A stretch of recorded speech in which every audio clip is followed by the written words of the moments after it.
Hello and welcome to Mostly Vintage Cameras. This is a digital camera and these have become really quite popular over recent years, as I'm sure you're aware, and you can understand why. It's very easy to get sharp, high contrast, rich colour saturation images at the push of a button, and you can put those directly into your editing software and adjust them to your heart's content, and you can post them on social media and email them with a high degree of convenience. So the appeal of a digital camera is easy to understand. I am being a little tongue-in-cheek, of course, because I'm recording this on a digital camera, obviously. Now, people who are using these cameras are photographers just like you and I, and they want the best image they can get, or at least the most pleasing image they can get. And sometimes deep colour saturation, high contrast and an over sharpening of the image can be a little jarring, and you might want something a little more evocative or characterful. And this has led many people to turn to using vintage lenses in one way or another on their digital cameras. This is a Helios 44M, a very popular lens to adapt to digital cameras, both for stills and for video. The reason being, what was at one time called spherical aberration is now known as swirly bokeh. Now, I have made a video about this in the past where I've taken the front element out and flipped it over to further exaggerate that softness. I'll link that at the end of this video, sometimes called globulization. Another popular choice is the Jupiter 135mm f4.5, looks very much like this. The reason this is popular is because it has a lot of iris plates. It's a very circular aperture, which leads to very nice bokeh as well. This particular one is actually the Leica original, a 13.5cm Hector light lens. Owing to social media trends and fashions, it's almost cheaper now to buy this Leica lens than the Russian copy of it, the Jupiter. And this is certainly the way I would go, rather than getting the Jupiter. But they're both very good, you'll be very happy with either one. And then of course there's my personal favourite, the Konica 40mm 1.8 Hector. Is it Hector? Hexanon, I beg your pardon. Getting confused with Leica then for a second. And this is a very nice lens. 40mm is a lovely focal length. It's quite a small, almost pancake style lens. Relatively easy to adapt to some formats, especially Sony. But all of these lenses do have a bit of a drawback. The swirly bokeh look of the Helios is very nice for an occasional photograph, but if it's every photograph, you might soon get a little wary of it. I've got a fisheye lens. I bought it before I went on holiday. All my holiday pictures, fisheye. Haven't used it since. The Jupiter, or the Hector, 135mm, lovely lens. Wouldn't fault anybody for buying this. But 135mm is just a little bit too long for portraiture, but not quite long enough for sports photography. So can be a little bit of an in-betweeny. The 40mm Konica is a good lens, and in reality it's probably very much like the super sharp modern lenses that we see today. Apart from the focal length, there's not a lot to commend it. You don't get the optical characteristics, good or bad, depending on which way you go. There's also a small issue with these lenses. They are quite big and they are quite heavy, and the controls themselves, even on this lights lens, they're smooth enough, easy enough, but they are a little bit clunky and heavy. They're you know, proper mechanical helicoils. Takes a little effort to use them smoothly. It would be lovely if we could take our digital camera and put a lens on it that had a vintage look without being over the top, that gave us good sharp images, but perhaps with a natural colour rendition and some nice characterful optics. Something that was small and lightweight, easy to use and convenient. Well, all the way from 1974 I have the very lens for you. This is the Minox colour, and we're going to argue over what it's called, Minotaur. I'm going with Minotaur, that's what I'm calling it. 35mm f2.8, launched in 1974 on the Minox EL camera, and this is really a great little lens. We've got manual focus, which is nice and light. It's a little bit stiff on this one.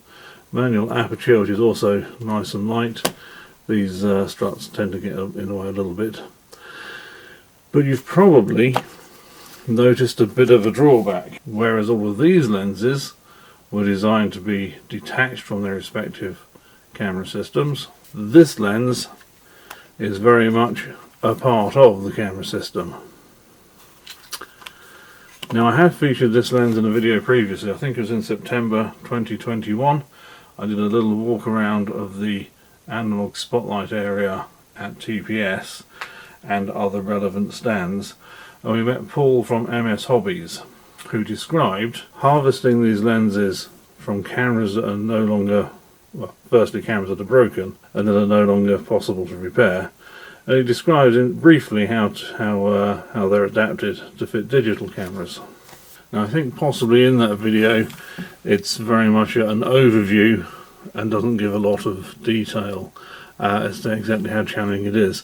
This is the end result. This is slightly different to the lens we just looked at. This is the MC Minoxar. Probably is Minoxar, isn't it? Slightly different, but this is from a later camera. There are two versions of this. The original that came out in 1974 and was used till well, certainly well into the 90s, and then this later version which has the multi-coated front element. This is the MC Minoxar.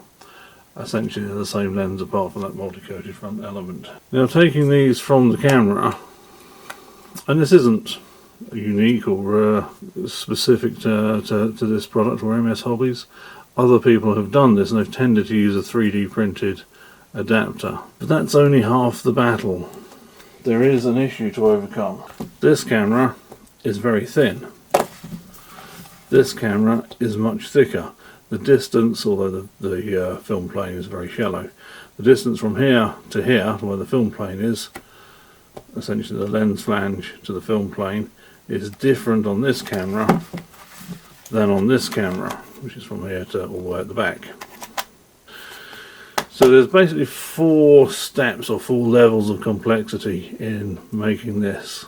The first is to remove the lens from the camera. That's in fact relatively straightforward, not too difficult at all. The second, this has a leaf shutter in it and exposure cells. Dismantling the lens to remove the shutter and the exposure cells is a little bit trickier, particularly if you want it to still focus and operate the aperture smoothly. So you take it apart, you take the shutter out, reassemble it. The next bit is the tricky bit. It's no good just mounting this on an adapter and putting it on the camera.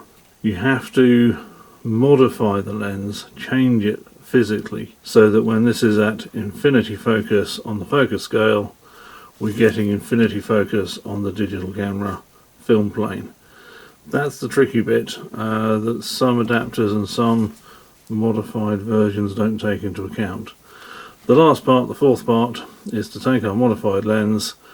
This is in reality a relatively inexpensive commercially made Sony E-mount adapter, and we mount the lens. You can see the back of the lens there in the adapter, and then there's this custom made I think steel, maybe aluminium plate.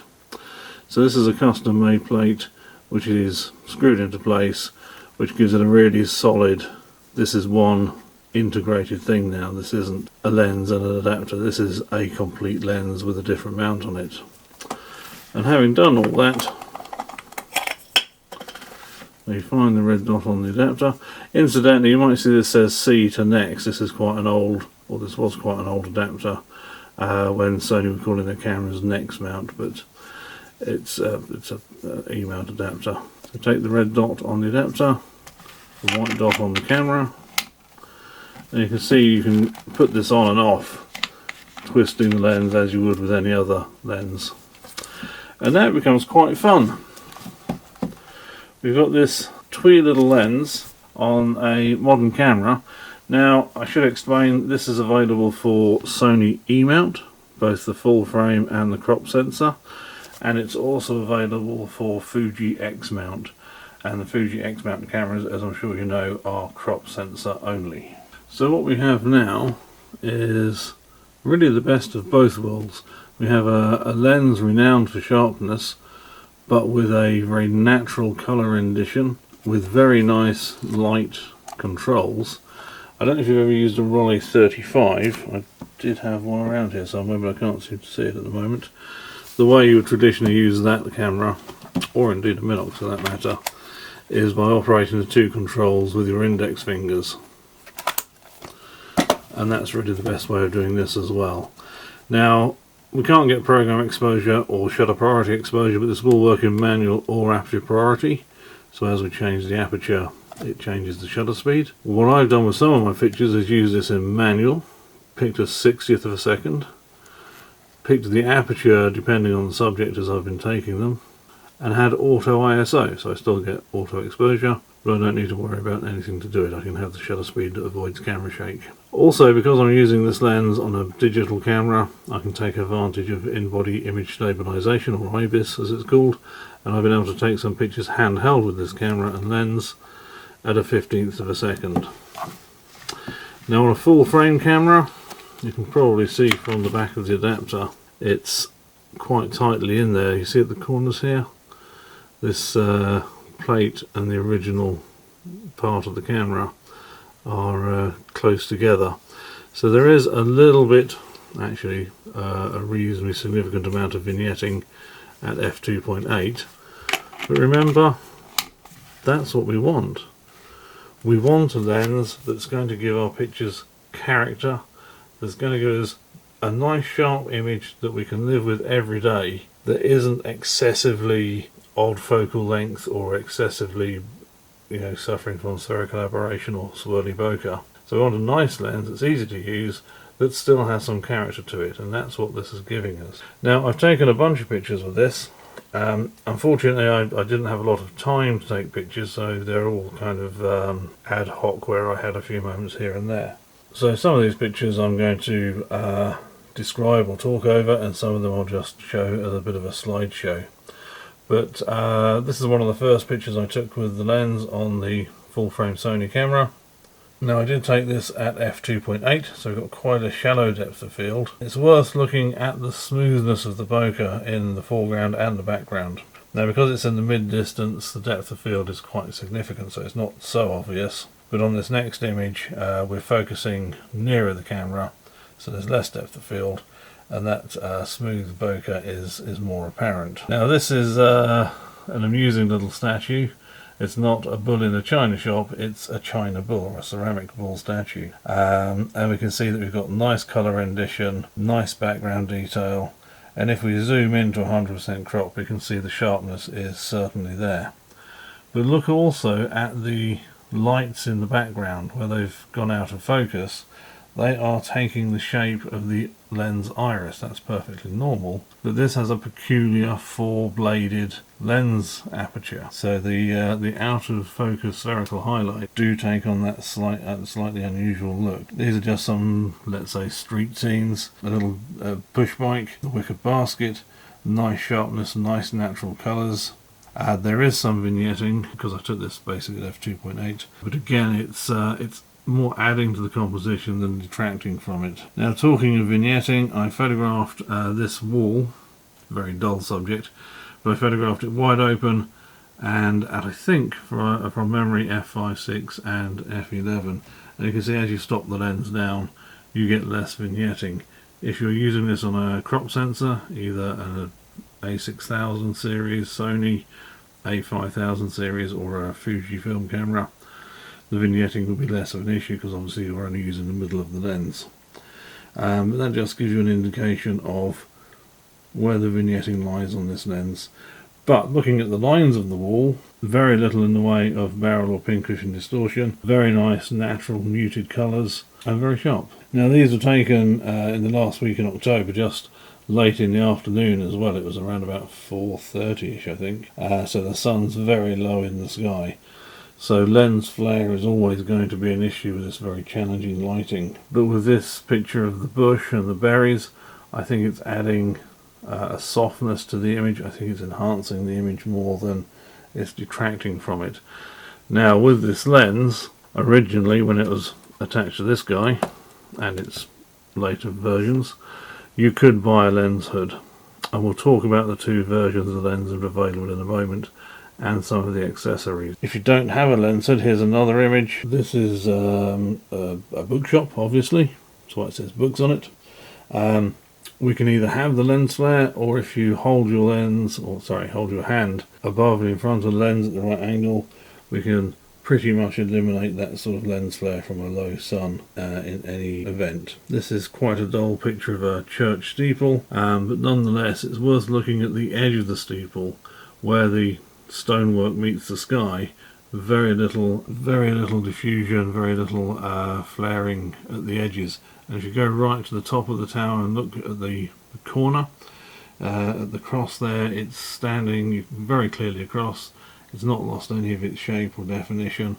So really a good quality lens. I think possibly on this one the multi-coated front element doing us a little bit of a favour here.